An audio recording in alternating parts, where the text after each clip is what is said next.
the best of times, you walk me through my darkest days. Why must I turn around? I ask myself. This just ain't fair, so hard to bear. I'm not really sure these days, You walk me, you talk to me.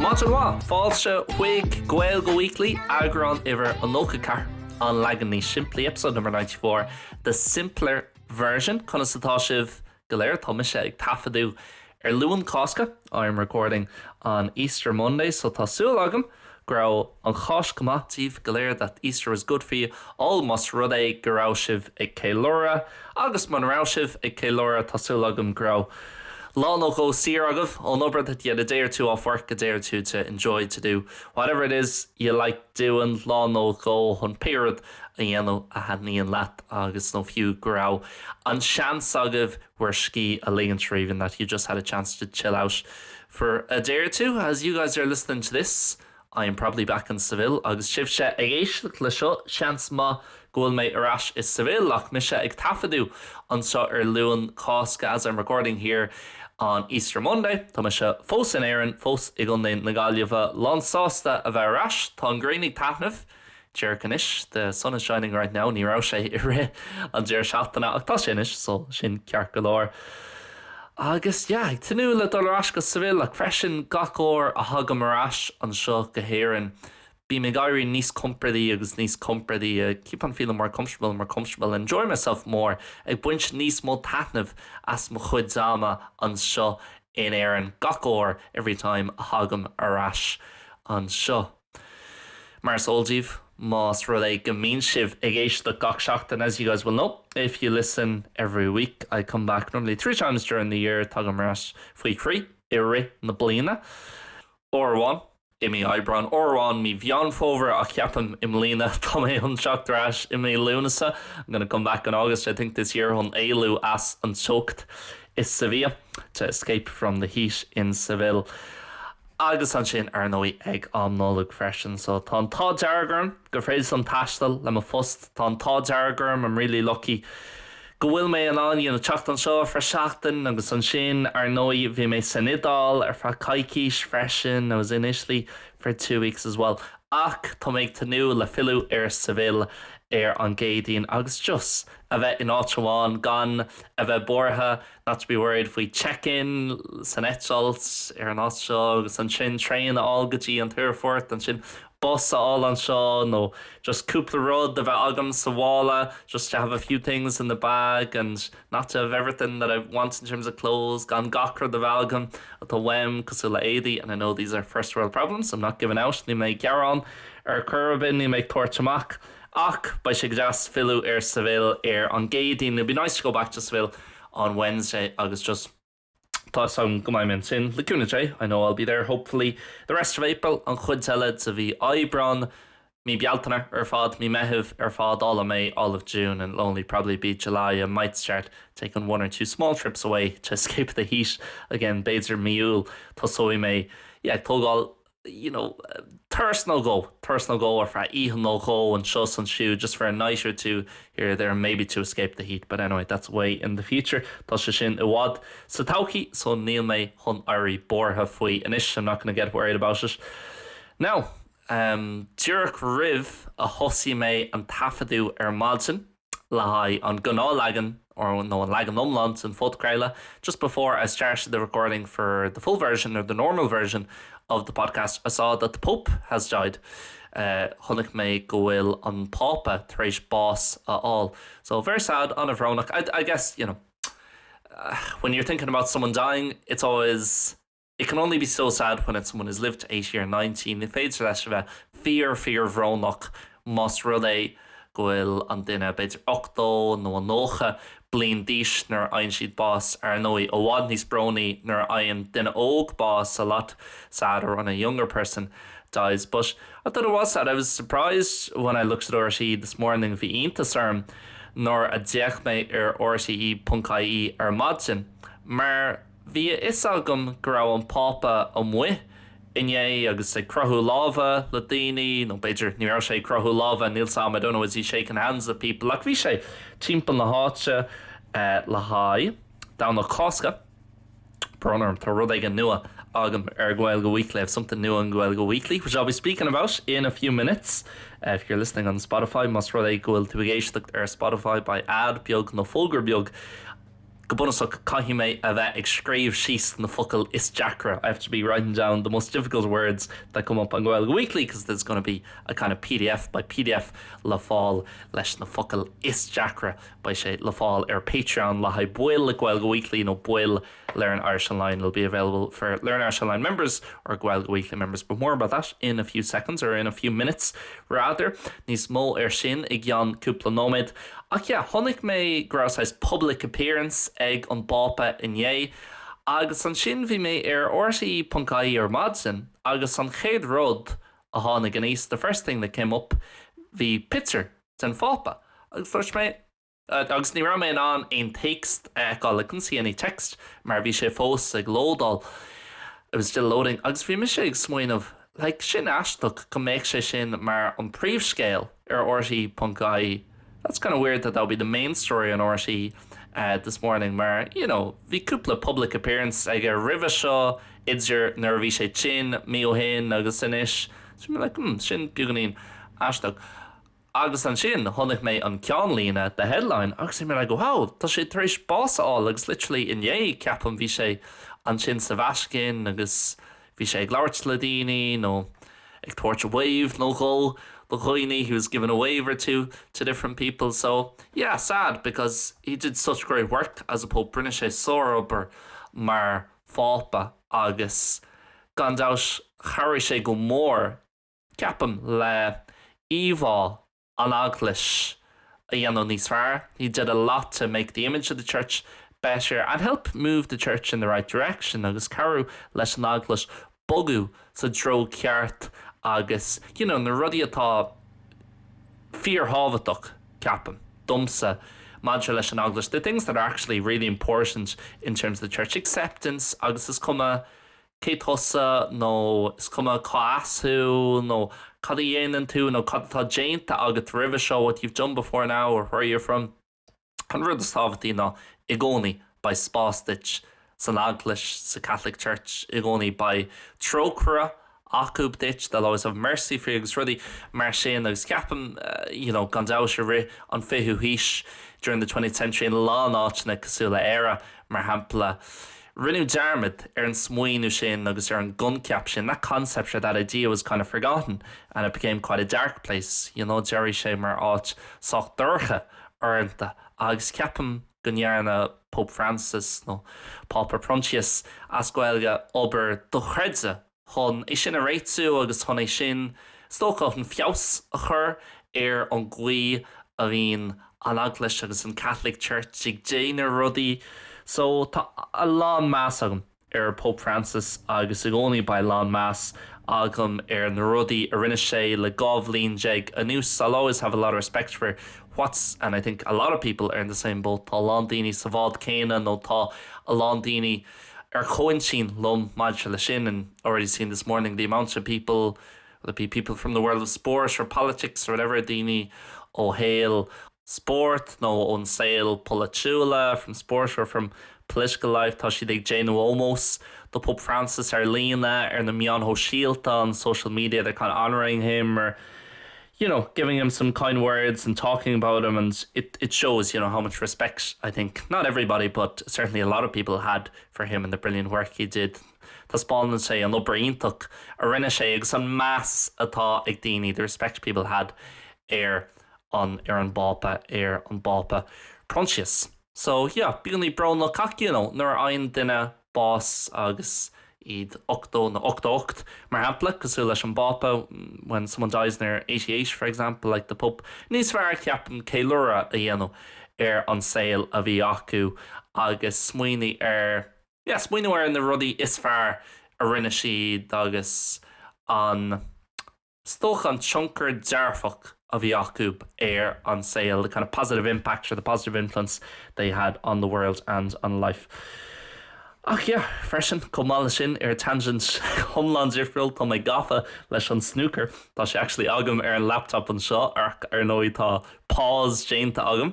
I've paused it while I'm recording the podcast, but really enjoying the snooker. The World Championships started there on Saturday. Thosaigh an chraobh Déanta an sin an Saturn agus ba an snooker siúil ar fra. Caiichís níos mó, ceapam níl sé chun príichnú go dtí beidir de leún an cúga lá nó an séo lá mBéarla na rud éigen le sin ar fra. Písa eile arenos for another G-Smish. Actually, I think even later than that, maybe around the 5th or the 6th of May, it'll be on until by sure Shulgati Heart an Google non Sheo Law mBéarla. And I'm not normally a big snooker fan, even like gafa no rohok that really lesh on snooker. But I think like a lot of people Kasula Alan Dini Talan Simagum Ronnie O'Sullivan. Tá sé fearstimul mar stoka farsta as a personality agus being meg lawarts an budcraile oam gaham fui Irim gafa led den one. I kind of get obsessed really into one person agus being meg vacant gach pudcraile atá Déanta acu being meg éisteacht le gach agaliv atá Déanta acu being meg leif mas rudé gwil díorra áisnéis Déanta acu if they've done an autobiography being meg leif an lawer sin le daoine to le Ronan O'Gara no Noel Gallagher no Jose Mourinho agus níis tá mé gafa le Ronnie O'Sullivan agus is cuilumm ag fécant an glór fásnéise a rinú Harter Blin ó hin no Blin Galet ó hin, the documentary that was made about him about a year ago or a year and a half ago, and a really interesting guy, and obviously has had his ups and downs and troubles Gandalfi Jackruchties Triblodí ega gají seo ina hail ach fearsúil agus is even lom an jarca atá ega an saoil agus mBéarla sin ag tnú go mór le omórach rís by sé inhéin ó cúpla lá hin agus sibh sé ag éisteacht le seo be yesterday or a few days ago for you guys as you're listening to this ach tá sé tosú by chéad cléthe omórach in Ali Carter ceapam so de mórt agus an sin by siúil an Gaeilge freisin mar tógan na clicky seo sa snooker go fada sin they take so long it won't be done in one day. They'll be playing first to 10 frames but the it's boots are an chéad den chun trecu Jeff frames Frama so by my glued to sin by my fósan actually or by my snetchels an sin I'll be in the flight I think or in the plane an Gaeilge agus an cluiche sin ag críichnú ach an chéad rud ó bhfuil mé chun déanú nor frickum Seville. The first thing I'll do when I land Seville before texting anyone, before letting anyone know I got there safe. Riv ein den a chur arola schoolmail sin go sábhailta tá mé chun check a dhéanamh an score idir Carter agus O'Sullivan. Agus still some, I suppose for a lot of people is dói le ha landíní bínstig smuoine faoi snooker mar sport beganín ladránach as a kind of boring sport ach nar higan tú agus a rís beidir cosúla sin F1 sin an tagart seachtanúil chuig an Formula 1 that's the weekly reference to the F1 beidir cosúla sin ceap nar atá aithnágat na daoine atá ag immerts no atá ag tamáint sa F1 when you know the people or you kind of have seen interviews of the people and you understand their personalities tuigeann tú stóchan na persanta atá acu bíonn sin níos fearr agus bíonn sin níos samúla it's more interesting because you understand it's not just two blank faces playing against each other, it's two people, birds. Tá beidir gúil siad fear difriúil, beidir grá beganín star, no cunspóds, atharthú ribh seo, maybe there was a bit of kind of controversy or, a bit of history between them before now. Agus ceapam nar atá na rudí sin arólas agat, is féidir leat níos mó taitneamh a bhaint as fécans chluiche, fiú más cluiche fear stocha fear wall even if it's a very kind of slow game agus bíonn siarsúil ar fa lá nó chó agus níl sé cosúil leis an rugby na máíocht mar hapla it's like rugby or hurling being rud éigen arsúil gach nóid den chluiche there's something going on every minute but then the snooker when something does happen like the F1 when there's an overtake nar tá overtake éigen bíonn like seo rud an the war mar beidir nach rá ein rud ag tarlú le 5 nóid nó 3 nóid and maybe nothing was happening over the last 20 or 30 minutes agus inis tá rud ag an ulmhór tar éis tarlú so ag brint tanna was an snooker Would you like a PDF list of all the most complicated and most challenging words used in this exact podcast episode? Well, now you can get it, as it's just yet another benefit of becoming a member at Learn Irish Online. As well as all the previous benefits, access to all the different video and podcast shows we make to help people learn Irish in an easier, simpler and more fun way. Éisteacht, leanúint, ag topic breakdown, butú no go, as well as Gaeilge Weekly benefits, bonus episodes once a month, early access, the episodes come out on Tuesday instead of Wednesday, ad-free access as well. You now also get, with every single episode of Gaeilge Weekly, a PDF will list about 15 or 20 of the most complicated and challenging words used in that exact episode. You can sign up today for a free trial to check it out for a week on patreon.com/learnirishonline. And if you think it's for you, it only costs €7 a month afterwards. It is the best place online to strengthen your Irish, to get rid of a lot of the hassle and complications so often associated with the language. You can sign up today at patreon.com/learnirishonline. Any questions or queries, email me at liam.learnirishonline@gmail.com. Back to the podcast. Agus, yeah, Sam, just like Janu na gan already to Sam, a goni nervim arash in air, and I know always when I'm back in Ireland, I'm speaking about the same things, be meg larchwy. Na ruddy cane is even a vet a great on show, ik dolgaji and traw, Bajer, hun bugnin slav, again, let's be going into the beach, the sea, really, I'll get no more traw, and so just there for a couple of moments, agus recently, really, hun slav, not really to swim, I just dul shach or for a couple of moments, on shach, a vet agat, on get shin, a vet agat, agus on shin, chach the mock, arish. Agus, yeah, great fresh and simple háte tá sé ó bhád níos deise ré an seo I gcomhpráid le áitéigean cos le Seville le Lorna Carrack. It's much nicer to be running here, for example, in comparison to somewhere like Seville in the city centre, just on spás a bheith agat, agus tá sé ciún, agus ní chasan tú léine, you don't really meet anybody, and when you do, you have a chat to them or you say hi to them or whatever. So really bioga cosúla sin. Níl mór an ama caite agam I gcathair na Gailge on our show. I haven't really spent much time in Galway City. This time I've been working, to be honest, a good bit while I'm here. Tá mé ag déanamh lá Libra. Ag planál le lán rudí amach, maidir le Learn Irish Online, planning out a lot of things to do with LIO. Ag ceannach mic nua, tá laptop nua agam inis. Ag déanamh rud nó go le software nua freshen. Tá camera setup buganí difriúil agam, nó fósaigh déanamh uireacht fáil amach cad é an rogha is fearr, maidir leis an camera setup, still trying to figure out what's the best kind of choice or option in relation to the camera setup. Tá mé tar éis survey a chur ar patreon.com/learnirishonline. Maidir le cadíad an rudaí a hat níon leis na buil an sin, what are the things that kind of the members like over there, na rudaí nach that níon lob, cénsáis level Gaeilge tácub, buganín market research is dócha, cén chuí a tháinig daoine ar Learn Irish Online, how people found Learn Irish Online dul chéadóir for the first time.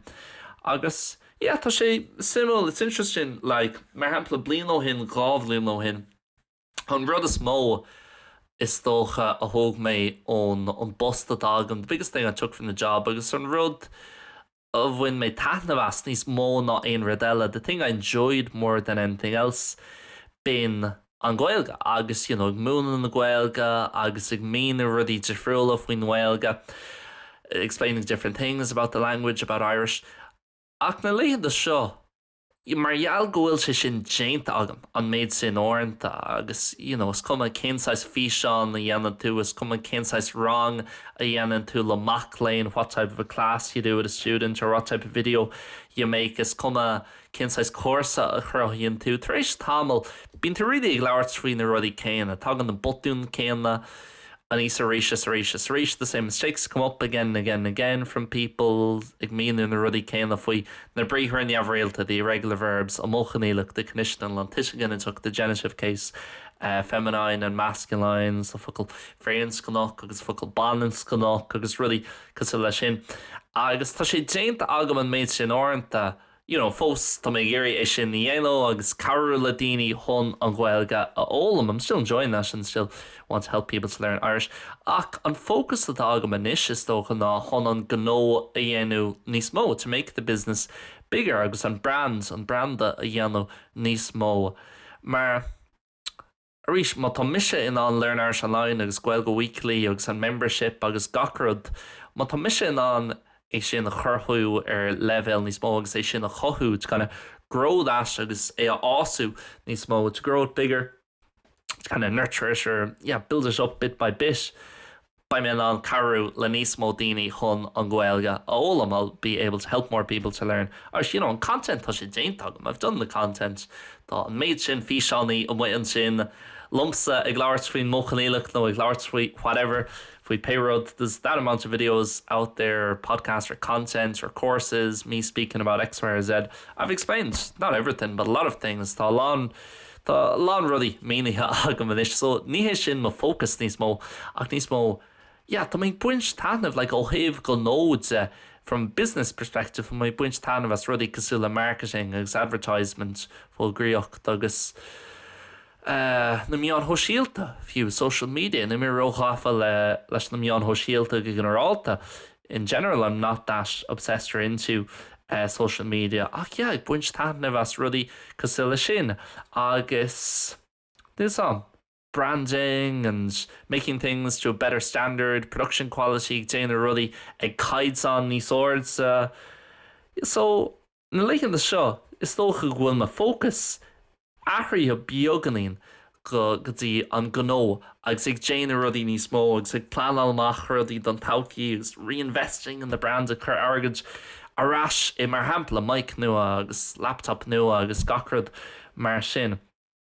Ach, ní sin na hon níos mó argaide heile arna. Listen, tá gach duine éir níos mó argaide heile. Everyone wants to earn more money. Ach níos mó na aonrad má tá 2,000 nó 10,000 duine ag éisteacht leis an bud Gaeilge gach seachtain cilíonn sé sin go bhfuil mé an bailireacht domlan a chur chun cín, like can promote the full membership to more people or my courses. Na cuasaí atá agam agus cilíonn sé sin go bhfuil níos mó daoine an cuasa dhéanú nó Íchas an bailireacht domlan mar hampla gach mí chun níos mó Gaeilge ólam caríonn sé sin lom arís chun an brand dhéanú níos mó agus le cúna dé I gceann 2 bliain 3 bliain a 4 bliain ba bhhaid níos mó daoine compordach leis an Gaeilge nó ag buint taithneamh ar aonas as fólam na Gaeilge, at least enjoying kind of learning Irish. Then there would be if I wasn't doing this ná mar bheith man around me ag déanú an job an post.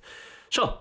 So sin an rud jazz faoi má fust is féidirlam scuma cad dhéanam má tá ag déanú Learn Irish Online níos mó from making Learn Irish Online bigger. That means more people can, I suppose, get access to different content to help them learn Irish and hopefully get access to better content as I move on and go ahead with this over the next few years. Agus mi sé ag bugú ará leis seo I gceann cúpla buail na blianta seo is tócha 2025, 2026, 2027. We're not stopping anytime soon. Limit on stop her le seo in or galua. So yeah, that's mainly it. I don't think I have too much else here. Let me check my rough plan for the podcast. Got my rough plan. Checky on my rough plan on show. Then fud crail. Oh no, ag tinú gomorla just a very rash as civil lonniha in Áitreamán, kind of based in one place, not having to worry too much about the travel. I'll be going from Dublin Airport again. It's or around me Glarts for airport Lochlia Rivisha. So many a time I've been speaking about Dublin Airport before this on the podcast. Agus ní matlam airport Lochlia ach tá mé tréis tours frí Jara. I'm after kind of realizing it's Terminal 1 and it's the late and early flights. So Creekfort a hain agus comála sin na rahín na hetzels beidir ag fágáil galua nó beidir go déanach an sin ag a hocht nó níochlog. Mas rud é go mín siad ag fágáil mar hampla ag an níochlog ar madsin, cilíonn sé sin gofuil mise ag fágáil na gáilmhe ag a 4:00 ar madsin. I have to leave Galway at 4:00 to get there for a 9:00 flight, let's say, or 4:30, lahar taréis 4 rud ag an mar sin. So just bíonn tú tuirseach ní hadníonn sé le aon duine a bheith tuirseach tréachta ar eitilt agus ag an airport agus an sin mátá sé mar hampla níos déanaí sa lá, okay, tá tú ná colm ma all an ihe rivray, you can get a good sleep the night before. Ach an sin tá moille an eitilt cosúil le gach eitilt a ágan nó will say ráite acub go bhfuil sé chun fágáil that they've said it's going to leave tar éis 7:00 mar hampla gcónaí sin sé ag a hocht ag a ní gcónaí buin mhuil ar na heitsiltí níos déanaí sa lá. So Creekfort dó Terminal 2, that's the place to be. Terminal 2, baby, as I said on the full version of the podcast. Sin an áit agus, buics le dia tá eitilt lingus fáidteagam ní raibh sé ro chostasach, wasn't too expensive, mar jiganá bíon lingus soch costasach agus, tá eitilt sig fágáil ceap mé go trí clog nó lethir tar éis trí, so ba sé cear lór ach go generalta lime I géirí dul rás go airfort fáileág clia a rís am a héal nach Shannon, Céadaoin in London, to connect in London, Creekfort a dó im lá clia gachar an sin tá ach Creekfort a hain eitilt Zurich go sa bhfuil le Ryanair nó na EasyJet nó inúirt mar sin im lá clia dos déidir dún tá na leitheanta sin Déanta na mégéirí an a rís mar Creekfort a hain is just a nightmare. Is fuil me tromlaí atá ann. So sin an plán don Chéadaoin agus don saoire tar éis tosú is sa bhil lánig men sin ggóil sé 2 Celsius nó 3 Celsius inneo agus ceap man deir seachtainna seo this weekend ba sé artar 27 so ag tanú go mór le sin mar dúirt mé cúpla óir ribh seo an bud Gaeilge, as I said a few times before this on the podcast.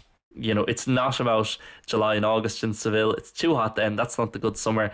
Ní bhain sé leis miúil mar hampla nó le mílúnasa is sa bhfuil an tám an tréimh se ama is dócha is fearr is sa bhfuil sin mí Eipeasóid go puint seach orintanta bíon beaganín báiste freisin na mí Eipeasóid ach am lína this year mí Eipeasóid chomhpháirtíocht sin mí bealtainna mí meitheamh agus an sin miúil a thuirtar leabhhealach trí miúil airíonn sé beaganín an Lomracha gets a bit too much. So I made tatnav of winch as on Traves show. I have to kind of enjoy this time or this time period for the next few months, and I'll be in Seville almost every day for the next few months and try and get loads of stuff done and really enjoy myself, meet up with friends and just have a good summer, if you can call it summer. So spring in Seville is like the summer, the typical summer, when you have fun and you're out and about and I bhín tú buint sprí as rudaí agus ag dul timpeall na háta agus ag bóla le chóirde is cuiile rud eile and everything else. So ag tinú go mór le sin, really looking forward to that. Agus sinné, really, sinné don seachtain seo, mar is go lách gur míad amagi as a bheith éisteacht le Gaeilge Weekly. Neart planna agus neart rudaí defriúla ag teacht Gaeilge Weekly, mí Eipeasóid, mí bealtainna, mí meitheamh a rith an tairí agus an sin ba mí sig tógáil sus ag deire miúil go buna sucní bhaid aon rud ag teacht amach I mí lúnasa Gaeilge Weekly, basically that mean nothing coming out in August. That's the plan. Ach, neart tána, plenty of time. River sin, neart hagrani le déanú, plenty of episodes to do and really look forward to it and really enjoying doing Gaeilge Weekly this year after maybe losing a bit of motivation with it towards the end of last year. Thréis beidir buganín spragu a chailú anari, no ag zera na blina anari. Le ra mi live an teachtain se thugan, míle buchas, slán agus, bannacht, goodbye and God bless.